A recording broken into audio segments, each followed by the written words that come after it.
Good afternoon and welcome to the November Division III Governance webinar. My name is Bill Regan. I'm Managing Director for Division III, and I am joined by my colleague, our Vice President for Division III, Louise McCleary. Welcome on Election Day. Hope you all had a chance to get out and vote. If not, we'd certainly encourage you to get out and vote. Before we begin today's presentation, just a few housekeeping items. First, the presentation is currently available on nca.org. Next, if you'd like to ask a question, please use the Q&A function at the top of your screen. And the final reminder is that a recording of this webinar will be available on the NCA webinar webpage shortly after we finish. It's probably sometime later this week or early next week. So with that, what we're going to be talking about today are really updates from the fall governance meetings, both our management and our president's council. So for management council, we're just going to give you a quick update on where we are with our convention proposals. We also want to give you an update on the review of the federated rules process that the management council undertook and some adjustments the council made based on that particular review. We also want to review a couple non-controversial proposals, finish up with the Athletic Training Working Group, and then conversations about the Athletic Communications Working Group. Next slide, Katie. Katie, next slide. And we'll also talk about Management Council's conversation with its Championships Committee, and also Luis will give you an update on live streaming, and then Luis will continue on to talk about updates from our President's Council's meetings. So with that, let's move to our first slide. Governance sponsor proposals. There are 3 proposals that will be making its way to the convention floor.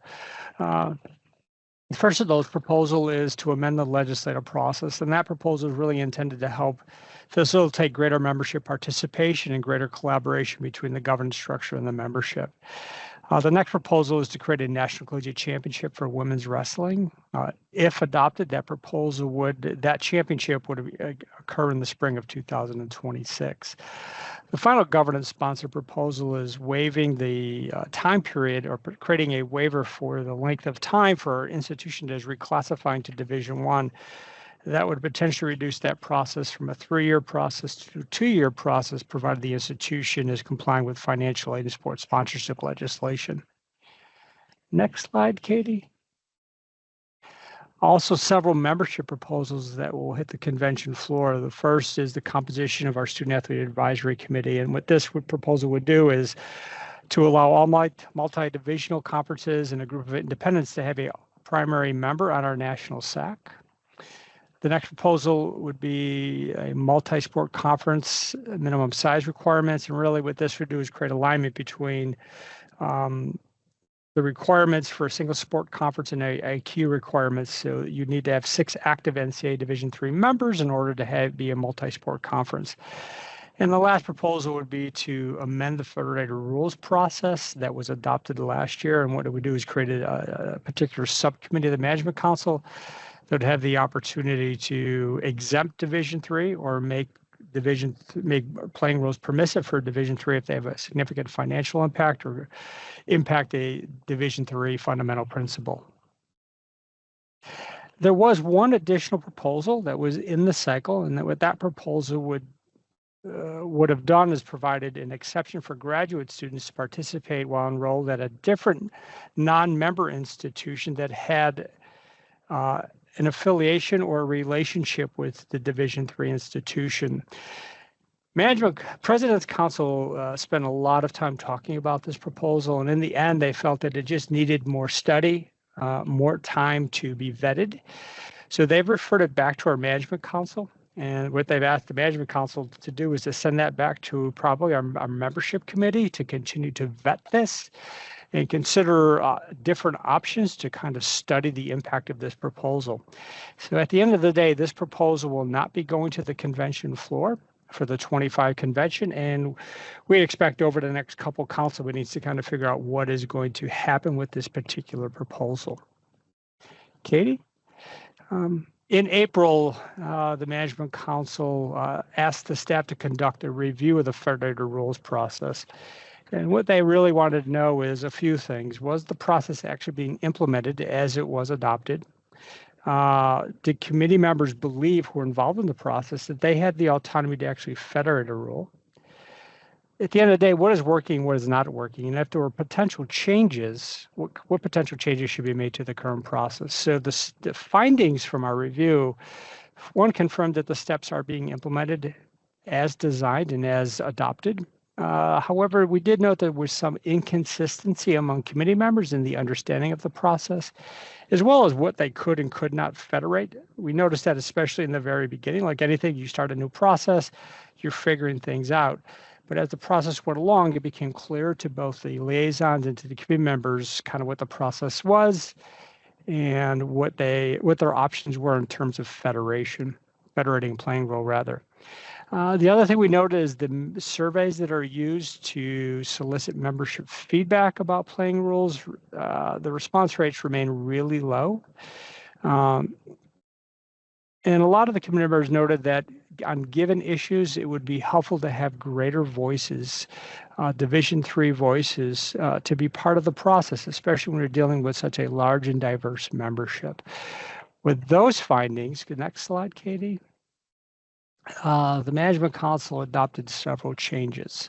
Those changes included creating a more standardized orientation for all committee members who are involved in the playing rules process, that would be both the playing rules committee members and the respective sport committee members, to begin to memorialize the policies and procedures for the federated playing rules process. So there'll be the process that sits within the Management Council, and then there'll be a process that goes for the subcommittee that the Management Council has created. That last part is the Management Council has created a subcommittee to help amplify or provide additional voices into the process. Now, this group would provide guidance and additional voices within the playing rules process when it comes to issues that, once again, had a significant budgetary impact or impact a fundamental Division III principle. Now, this body itself wouldn't have the ability to override a vote, but would help inform the consideration of any potential playing rule changes. So we see this group really operating before it gets to our prop. Katie? Three non-controversial proposals we want to make you aware of. First is a change to the terms for our presidents who serve on committees. This is not councils, but committees. Current legislation has presidents serving 2-year terms, which could be renewable, so they can serve up to 4 years. So the nominating committee recommended to the Management Council that all terms on all committees go to 4-year terms, knowing most presidents fulfill their 4-year terms, and this would be consistent with the expectations also on the council. The next non-controversial proposal that was adopted in concept was to change the requirements for the position on CSMAS for an expert in endocrinology. It is to kind of create a greater pool of potential individuals to serve on that committee. So it would expand from just someone on the staff who has an expertise in endocrinology to someone who could also be within the general public. And the last proposal that they adopted in concept was based on the association's review of association-wide committees. The last part of that review is looking at our diversity, equity, and inclusion subcommittees, in particular looking at CWA, MOIC, the BOG subcommittee, committee to promote cultural diversity and equity, as well as the gender equity task force. The concept that was adopted was to consolidate all of those groups into one single group that would really focus in a more cohesive way on all diversity, equity, and inclusion and belonging issues. So this was actually a recommendation from a working group that was worked closely with these particular committees. So that was adopted. These particular groups will continue through the spring as this new committee transitions, and we see this new committee beginning to be created and start operating probably more towards the summer. Katie? And finally, my last update is the Athletic Training Working Group has released its final set of recommendations. Those are available on the website. You can see on the link you can see in the presentation, as well as hard copies of those recommendations will be sent hopefully before Thanksgiving to all member institutions in our Division III conferences. Additionally, the Management Council decided to sunset the working group because it has completed its charge with the issuance of those recommendations. But the council also recognized that there's a need to continue to assess and monitor how effective the working group's recommendations are. So they have committed to continue to study and to continue to evaluate these recommendations over the next several years to determine if there's a need to reconvene another working group to begin to look at these issues again, especially if we don't see the type of improvement that we hope to see within our staffing of athletic trainers on Division III institutions. With that, I will turn it over to my colleague, Louise.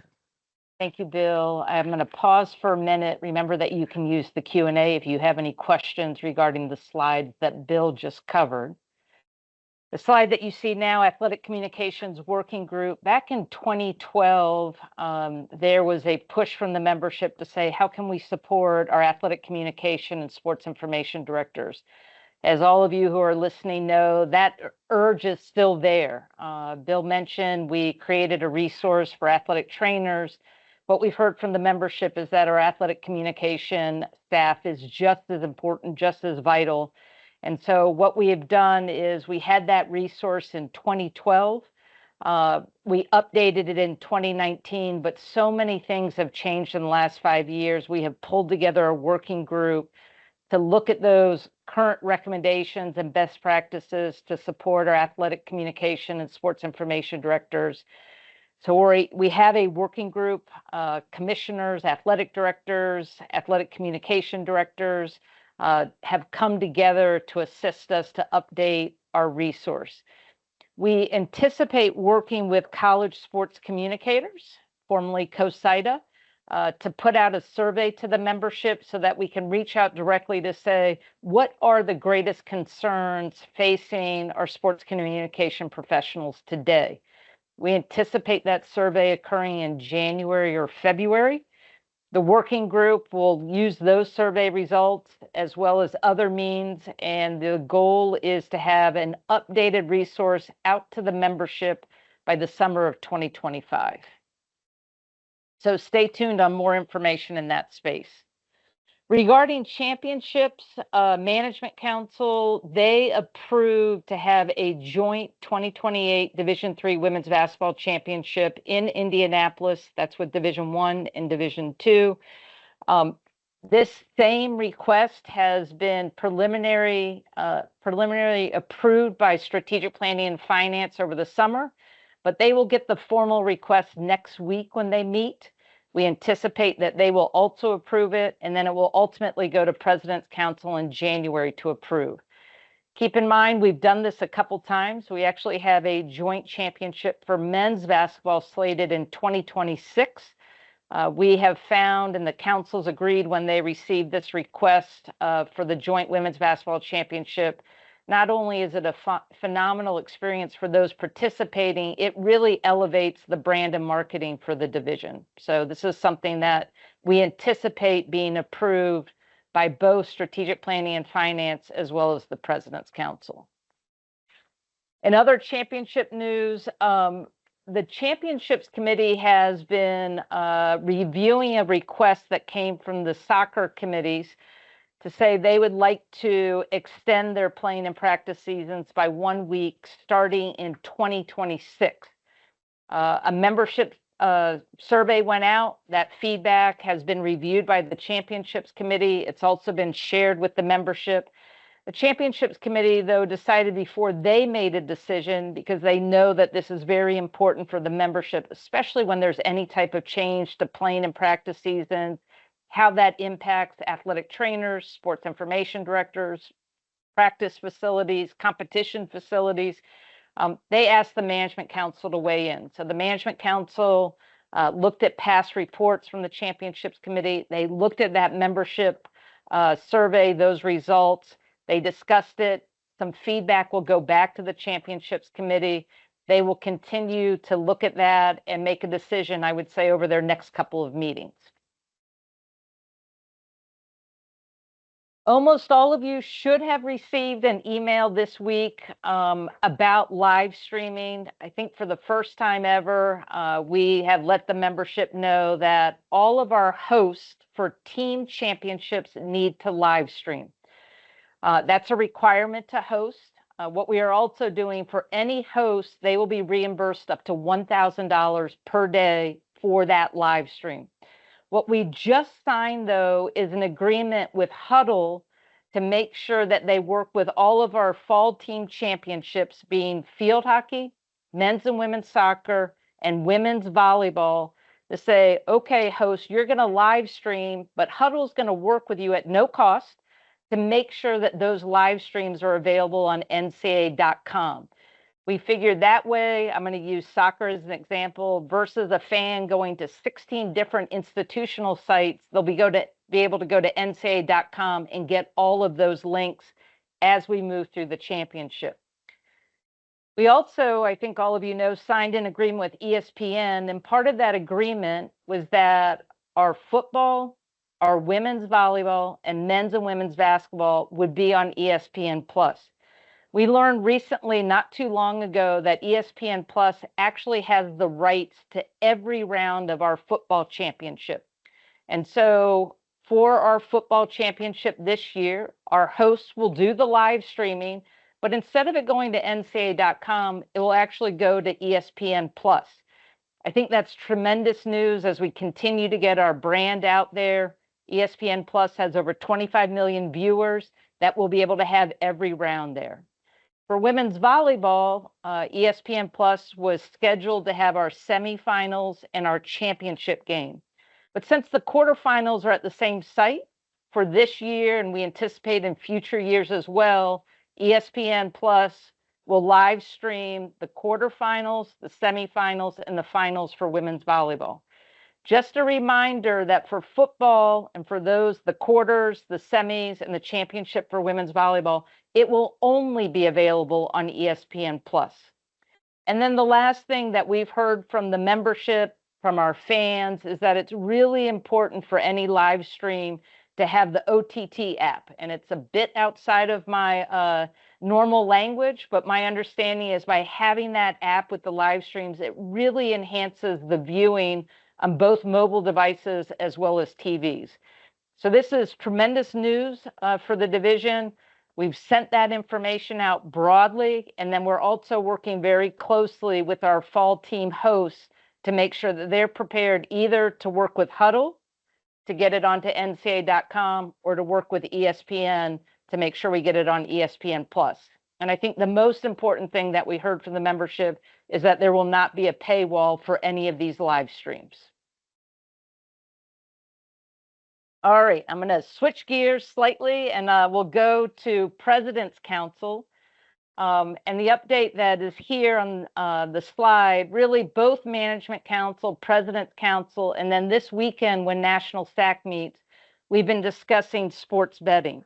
And it's really lots of different groups giving information. And so the President's Advisory Group came to Indianapolis to meet with the President's Council, and we had a roundtable conversation around sports betting.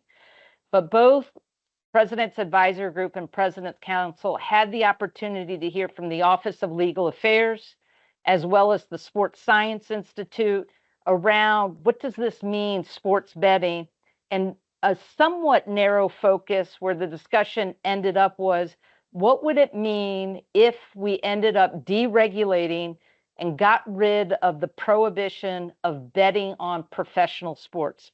And so what we heard, what the council heard and what President's Advisory Group heard, is that typically policy prohibitions are ineffective. And really this information came out of a meeting that Competitive Safeguards had this September, where they brought in experts in the area of sports betting. So policy prohibitions are usually ineffective. They also, after that meeting, said, you know, if the three divisions ended up deregulating betting on professional sports, there is really no known data to determine or research to say how that might impact gambling behaviors. Would it make it greater? Would it make it less? It's just unclear today what that deregulation would mean. Also, what they heard from the Office of Legal Affairs is that it's a changing culture. It's a changing legal landscape. And so if we continue to have this prohibition of betting on professional sports, is that helping some legal arguments that the NSA is controlling what student athletes are doing, especially in states where it's legal, or also where we don't have the same prohibition on those students who are not on a team. So that they got to hear that update. They had a great conversation about the ethical implications. I think the majority said, yes, if you're betting on collegiate, there are ethical implications with that. But they became a bit muddier to say, what are the ethical implications if you're gambling on a professional event? What does that mean for your collegiate career? And then the last thing that was heard, I think, very clearly, especially from our chief medical officer, is that no matter what the NCAA does, if it keeps the prohibition on not allowed to bet on professional sports or it deregulates it, the most important thing is for us to develop harm reduction strategies and make sure that the membership has that and they're able to work with their student athletes. So this next slide sort of recaps that it was a joint conversation with the President's Advisory Group. There's no action at this moment. President's Council will continue to have this conversation. So will Management Council. Two things that are really important for the January meeting is one, getting the feedback of National SAC. They will discuss it for the second time, as I mentioned, this coming weekend during their November meetings. And then research just completed a study around sports betting of student athletes in all three divisions. That will be presented at the NCAA convention. And so that's another form of information and education that the councils will use as they continue to have this conversation, this narrow conversation about should the division deregulate and get rid of the prohibition of betting on professional sports. So more to come in this space. Dina Casiero, if you haven't had a chance to engage with her yet, she is our new Chief Medical Officer. She comes to the national office from the University of Connecticut, where she was a team physician. She also, though, has a background as an athletic trainer. She is a graduate of Springfield College, so she understands Division III and some of the challenges that we experience on our campus, which is tremendous as she continues to be in this role and serve our membership. And so what she did is she shared her goals and vision. And you see the three key points up on the slide, but really for her, it's this focus on health and safety and performance to make sure that that's being considered as the association makes decisions moving forward. She also really wants to make sure she strengthens the relationship between the NCAA and sports medicine professionals, and especially athletic trainers. She was so thankful that Division III created a new resource around athletic trainers. She thought it was tremendous. She thinks it's going to make a difference on our campuses for our athletic trainers and also how we're servicing our student athletes in that space of physical and mental health. And then the last one is she wants to make sure that we continue to create practical guidelines that really help the needs of the membership. Around cannabis, I think all of you know that we no longer test for cannabis, cannabinoids, marijuana at our NCAA championships, but that doesn't mean, it goes back to how important harm reduction strategies are. And so you can expect out of the Sports Science Institute in the coming months a one-pager of common myths that can be shared with athletic trainers, head coaches, and student athletes. Tips to really implement harm reduction strategies in this space. And then also the Sports Science Institute is in the process of updating their substance misuse toolkit. I think all of you know that our mental health best practices document, it was released on August 1st, and hopefully that's something that you're able to use as you work with our student athletes in the space of mental health. So Katie, that leaves us 5 minutes for questions. Bill and I are happy to answer anything that either we covered or something maybe you've heard and you would like for us to answer.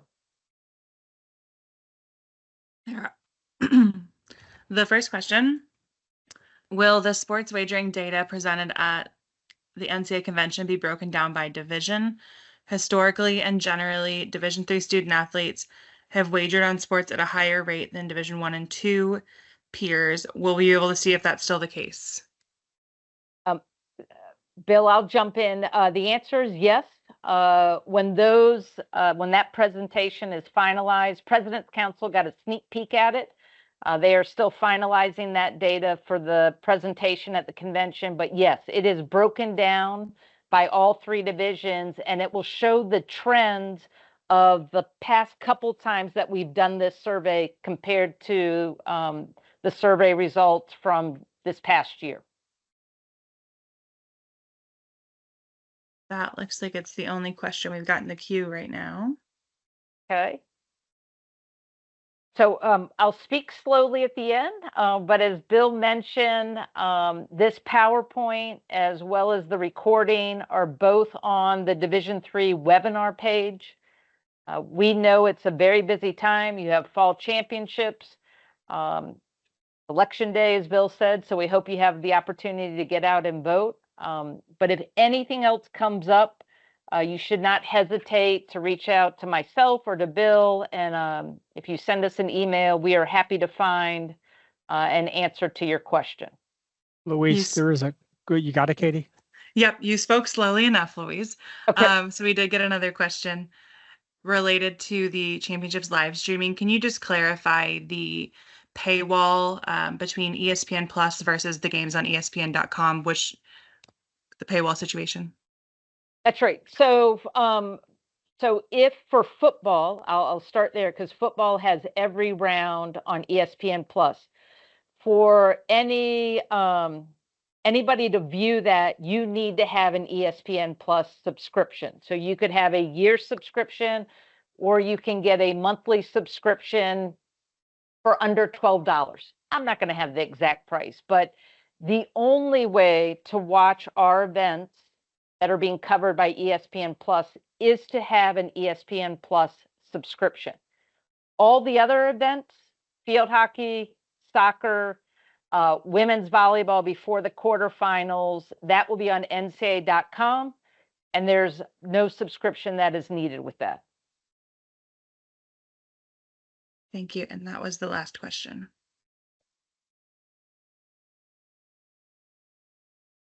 All right. Thank you for joining. We appreciate your time, and have a good fall, and we'll see you next month. Bye, everyone.